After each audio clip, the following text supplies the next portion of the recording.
In session 96, we're going to be taking a look at rational numbers. A rational number is any number that can be written as the quotient of two integers. First example we have here is 9 over 16. 9 is an integer and 16 is an integer. Well, if we go ahead and divide that out, remember fractions are another way of dividing. It's top divided by bottom. We're going to go 9 divided by 16, and when you carry out the division, you see that that equals 0.5625. And we finally reach a point here at the bottom where we have no remainder. Now, if we wanted to, we could keep adding zeros and bringing down zeros and continue to add as many zeros as we want up here in our quotient. And in one manner, you could say that those zeros repeat forever. But more often than not, I like to refer to this point at which we reach a position in which we have 0 as the remainder. I just like to say that at this point the division stops.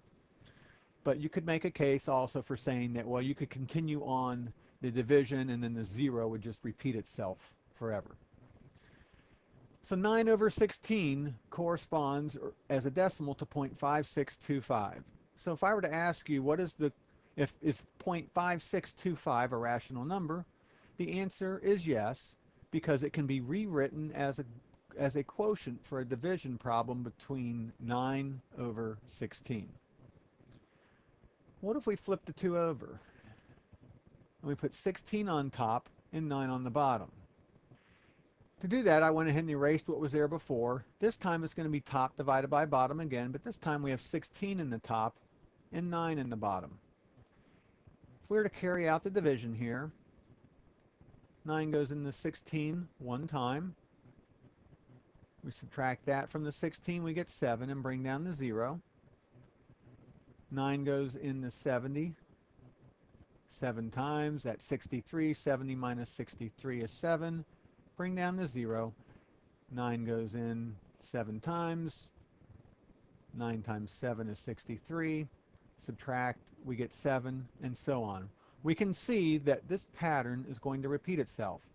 We're always going to multiply by 7. That's going to give us 63. We're going to subtract that from the 70. We're going to get a remainder of 7. We bring down the next 0. We're going to just keep repeating that same sequence.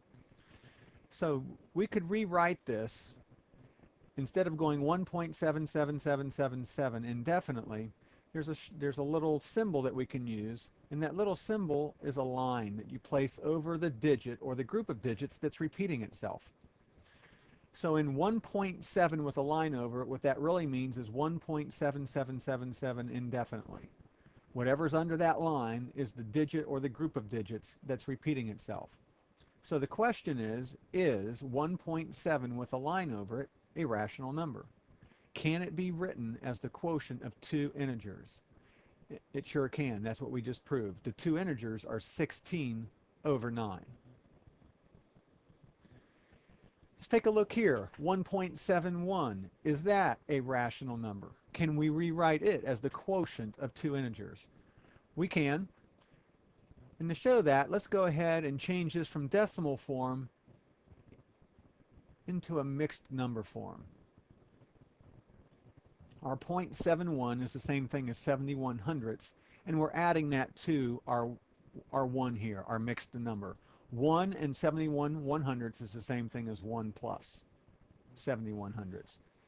Well, in order to add these two together, we have to have the same denominator. 1 is the same thing as 100 divided by 100. So I've rewritten 1 as 100 over 100. And we're going to add to it 71 over 100. Now that we have the same denominator, we can simply add our numerators together. 100 plus 71 is 171, and our denominator is 100. So is 1.71 a rational number? Yes, because it can be rewritten as the quotient of 171 over 100. Well, what about situations where you have repeating number? Well, how about the number 2? Let's use a different number, or excuse me, a different color for this. What if we had 2.22 and the 2 just kept repeating itself forever? can we show which two integers we had to divide by to get 2.222 indefinitely? We can, but first of all, let's rewrite this. We're going to say our number x equals 2.2 with a line over it. We're just going to rewrite this as 2.2 with a line over it. Once again, the line means take a look at what's under it. That digit or that group of digits repeat itself indefinitely. So we know that x equals 2.2 with a line over it.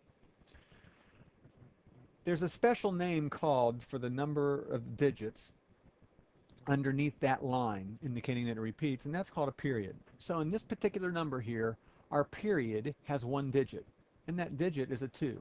It's the 2 that repeats itself forever. Well, since we have one digit repeating itself forever, we need to multiply this by 10. This is a pretty neat little system here, or procedure. If we multiply both sides of this equation by 10, x times 10 is going to be 10x. And then on the right-hand side, we're going to get 22.2 with a line over it. At this point now, we need to subtract the 2 from one another. So I'm going to rewrite the bigger one on top. So I'm going to put 10x equals 22.2 with a line over it. And then on bottom, I'm going to rewrite the x equals the 2.2 with a line over it. And now what I want to do is subtract the 2 from each other. 10x minus x is 9x.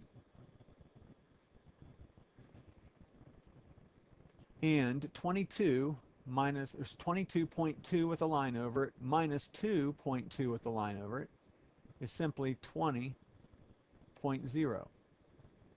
Because this 0.2 with a line over it and this 2 with a line over it, they're lined up together. This minus this will give us a 0. Our x is still not by itself. It's being multiplied by 9, so we need to divide both sides by 9. And if we do that, that gives us 20 over 9 on the right.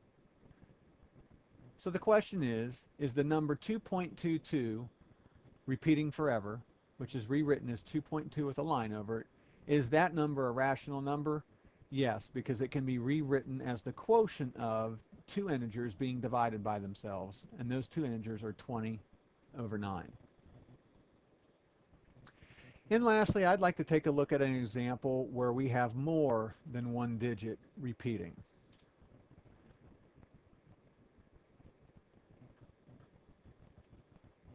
How about if we said x is equal to 2.06767, and the 6 and the 7 keep repeating itself indefinitely. Well, let's first of all rewrite that number with our bar, our small line over the top. We can rewrite it then as x equals 2.067. And since it's the 6 and the 7 that are repeating themselves, we're going to put a line over both. That line covers both the 6 and the 7. X equals 2.067. Now this time, we're not going to multiply by 10 as we did in our previous example. We need to multiply by something different. And the way we determine what we multiply by is we take a look at how many digits are in our period. How many digits are there in this number that are being repeated as part of the pattern? Well, we have 2 digits. So we need to multiply not by 10, which has 1 0. We need to multiply by 100, which has 2 zeros, the 2 zeros corresponding to the 2 digits. So if we were to multiply both sides by 100 times x is 100x. And then 2.067 with a line over 67 when multiplied by 100 is 206.76767. The 67 keeps repeating itself. Now, at this point, I'd like to subtract the 2 from each other. So as I did earlier, I'm going to rewrite these with the bigger one on top. So I'm going to put the 100x here equals the 206.767, and the 67 is what's repeating itself. And then on the bottom, we're going to have x equals 2.067 with a line over it. Now let's subtract the 2 from each other.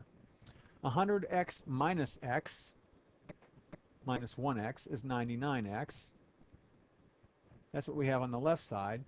On the right hand side, we can see that starting with our hundredths digit, our second digit to the right of the decimal point, in both of our numbers here, the 6-7 begins repeating itself. And since it's in the same slot, the same place value, this 0.67 with a line over it and this actually cancel each other out. They make 0. So this minus this is 0.